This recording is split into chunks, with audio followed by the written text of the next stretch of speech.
Assalamualaikum warahmatullahi wabarakatuh. Izin memperkenalkan diri, nama saya Alfi Horul Umam dengan NPM 19 11 10 0009. Di sini saya dari kelompok 6 bahasa Inggris dengan anggota kelompok saya sendiri, rekan saya Ratna Dwi Anggraini dan Yusti Aprilia. Di sini kami akan mempresentasikan tentang materi tugas ujian akhir semester, yaitu Sugestopedia. Apa itu Sugestopedia? Mari kita simak berikut ini. Sugestopedia adalah nama metode yang digunakan oleh seorang ilmuwan Bulgaria, Georgi Lozanov. Lozanov adalah seorang doktor psikotropis yang mengembangkan metodenya di Bulgaria, dan metodenya kemudian diperkenalkan di Uni Soviet, Hungaria, hingga Jerman Timur. Nah, Sugestopedia ini telah digunakan di sejumlah sekolah di Bulgaria untuk mengajarkan berbagai mata pelajaran, meskipun bidang utama yang menjadi perhatian adalah pengajaran bahasa asing. Lozanov mengklaim bahwasanya menghafal dalam pembelajaran dengan metode sugestif akan mempercepat 25 kali lipat. Jadi menurut Lozanov itu, ketika kita belajar dengan menghafal dalam pembelajaran itu akan mempercepat sistem belajar kita dalam pembelajaran dibanding metode konvensional.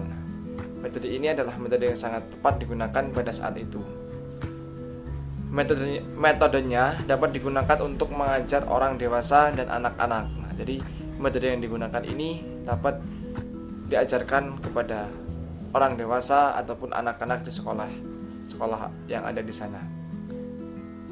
Nah, sedangkan eksperimennya dengan orang dewasa dan anak-anak menunjukkan bahwa dalam 5 minggu mereka mencapai dasar kemampuan percakapan dalam bahasa Perancis, Inggris, Jerman, Spanyol, dan Rusia, memiliki kosakata kerja hampir 2000 kata dengan akurasi 90% dalam pengenalan, meningkatkan kembali suatu pembelajaran di sana.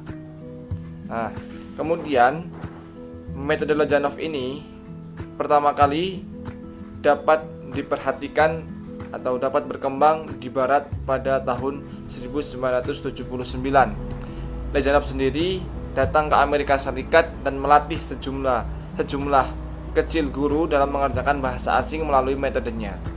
Sejak itu, metode Lozanov telah diselesaikan dengan Amerika, tetapi metodenya masih sesuai dengan lingkungan di mana di awalnya ia dikembangkan. Nah, mengenangkan cerita dan hiasan. Jadi metode Lozanov ini mengenangkan cerita dan metode hiasan. Potensi otak dan aktivitas dalam menggunakan musik yang sangat utama. Musiknya bisa memfasilitasi pembukuan dan pemeliharaan hubungan pribadi dan membawa tentang peningkatan harga diri melalui meningkatkan kekuatan dalam musik, yoga, dan para psikologi. Nah, jadi metode Lozanov ini juga adalah metode dengan menggunakan alat musik untuk melaksanakan pembelajarannya. Untuk apa alat musik itu? Untuk memudahkan suatu pembelajaran yang ada di dalam suatu metode Lozanov ini. Materi selanjutnya akan dijelaskan oleh rekan saya.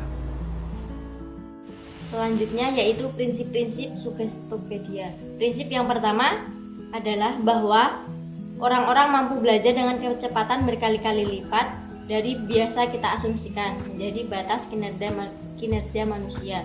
Prinsip yang kedua yaitu bahwa belajar adalah global, itu melibatkan seluruh orang. Prinsip yang ketiga adalah bahwa orang belajar baik secara sadar atau tidak sadar atau keduanya, baik secara rasional maupun irasional atau keduanya.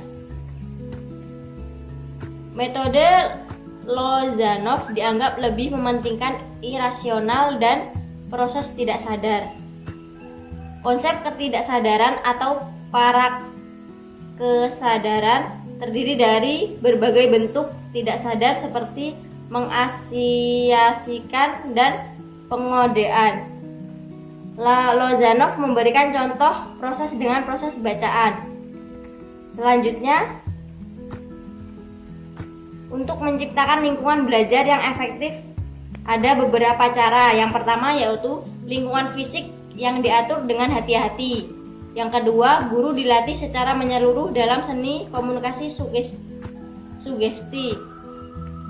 Yang selanjutnya, musik tertentu yang dipilih digunakan untuk presentasi, konser, khusus dari materi yang akan dipelajari. Musik juga digunakan untuk membangkitkan mental rileks. Yang keempat yaitu bahan tertulis sugestif yang terintegrasi dengan cermat. Yang kelima yaitu rangsangan visual, yaitu poster, gambar, bagan, dan ilustrasi. Penawaran seni adalah contoh terbesar dari ekspresi sugestif terpadu, dan kami harus membuat upaya untuk mengintegrasikan mereka ke dalam lingkungan belajar. Selanjutnya, kepribadian guru dalam sugestopedia. Yang pertama, guru harus mencintai dan menguasai mata pelajaran. Yang kedua, guru harus memiliki semangat yang energik, ceria, dan suka bermain.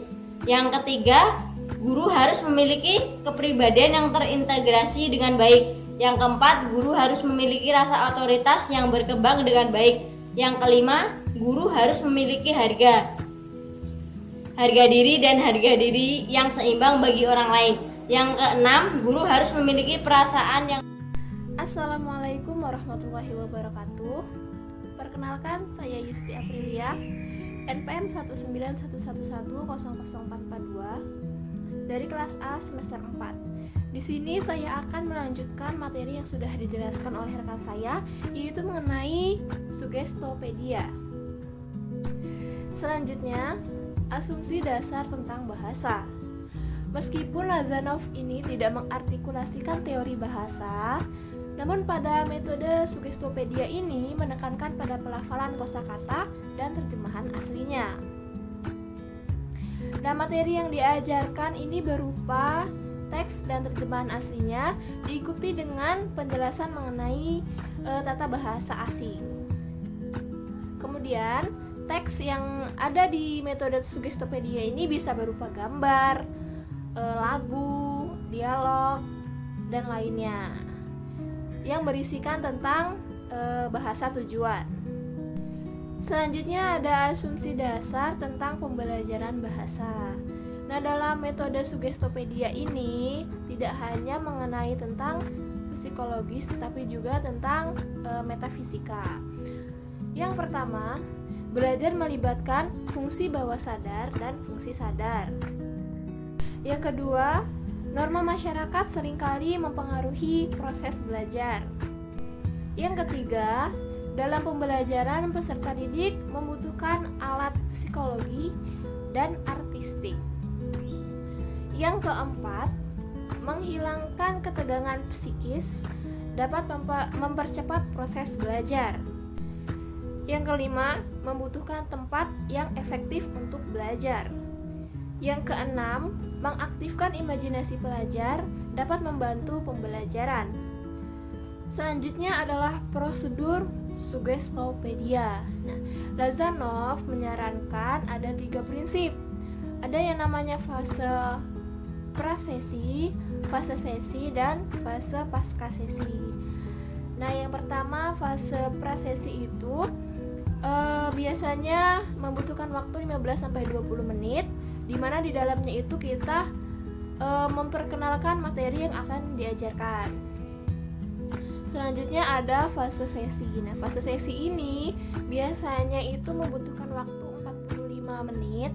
Nah, di mana di dalamnya ini kita menjelaskan inti dari materi tersebut, kemudian sampai akhir pembelajaran. Nah, yang selanjutnya itu ada fase pasca sesi. Nah, fase pasca sesi ini biasanya itu dia dikhususkan untuk berbagai elaborasi. Nah, elaborasinya ini seperti membaca dan menerjemahkan teks, lagu, permainan, monolog, dan lain-lain. Jadi teman-teman, Sugistopedia ini telah banyak dikritik. Seperti yang dicatat oleh Scovel, itu dinyatakan bahwa data Lazanov yang membuktikan pembelajaran Sugistopedia ini berhasil itu banyak dipertanyakan. Kepastian menggunakan metode Sugistopedia ini juga sangat diperhitungkan. Karena dalam metode Sugistopedia ini seorang guru itu membutuhkan kelas yang efektif, kemudian kursi-kursi yang nyaman dan juga musik. Nah, 3 aspek tersebut itu sering tidak tersedia, makanya metode ini sangat diperhitungkan. Scovel hanya menyarankan guru untuk mencoba mengekstruksi wawasan Sugistopedia ini dan kemudian menggunakan wawasan tersebut dengan konteks pengajaran mereka. Baiklah teman-teman, sebelum kami tutup presentasi kali ini, kami kelompok 6 mohon maaf apabila ada salah kata dalam menyampaikan materi, dan semoga materi yang kita pelajari pada hari ini bisa bermanfaat untuk kita semua. Baik, kami akhiri. Wabillahi taufiq wal hidayah. Wassalamualaikum warahmatullahi wabarakatuh.